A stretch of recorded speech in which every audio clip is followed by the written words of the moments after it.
The memory system of computer is one of the most important part of computer. CPU uses this memory system to store and read data to give output. Fundamentally, there are two types of computer memory, primary memory and secondary memory. But what is primary memory and secondary memory? What are their uses and their types? And how does CPU uses these different type of memories like RAM, ROM and other storage devices? And also how these memories are different from each other. Let's see.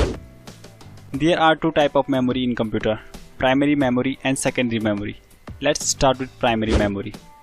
Primary storage memory plays a very big role in computer because a computer can't start without primary memory. This type of memory also called main memory of computer. This memory is directly connected to CPU. So CPU uses this memory directly to retrieve or store data. Primary memory has very fast speed, so accessing data from it's very easy.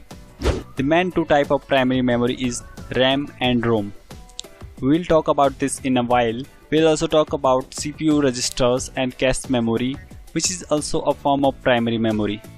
Before that, let's get a general idea of secondary memory. Secondary storage or external memory is not directly connected to the CPU. The computer uses its input-output channel to retrieve information from secondary storage into primary memory.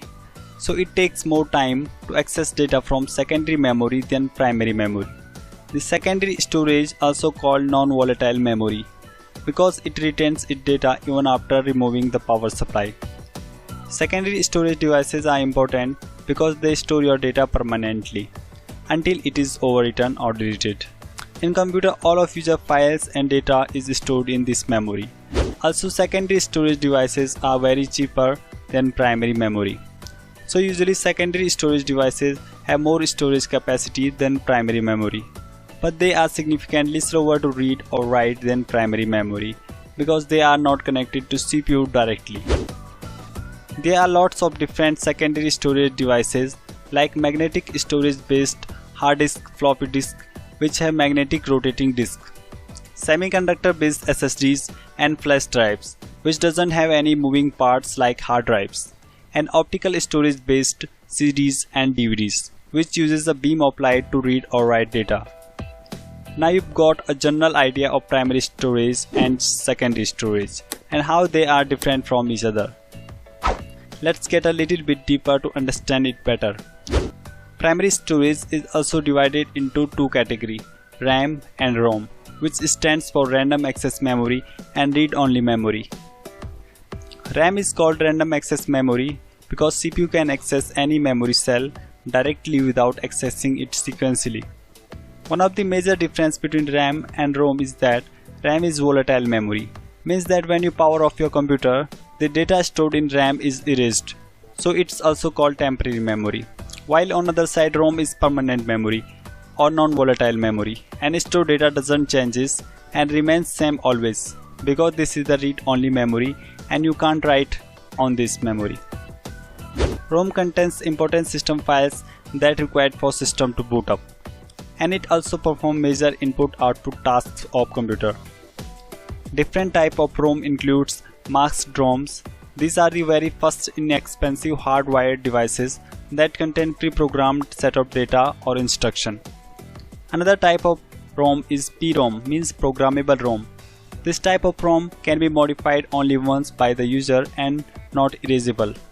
User buys a blank PROM and write program on it. Another type of ROM is EPROM, means erasable and programmable ROM. This type of ROM is erasable by exposure of UV light.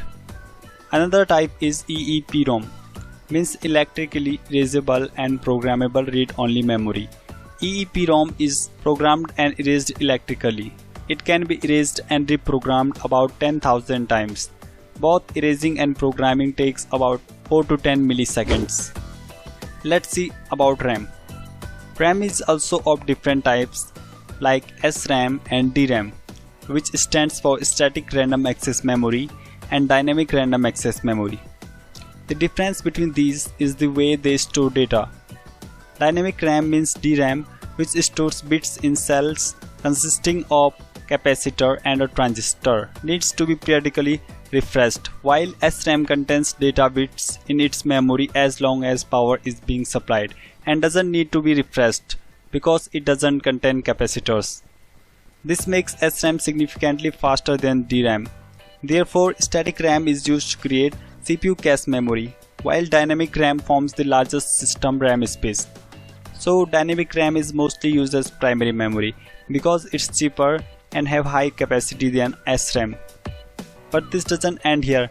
DRAM also have different types like SDRAM, RDRAM, DDR-SDRAM, SGRAM, etc.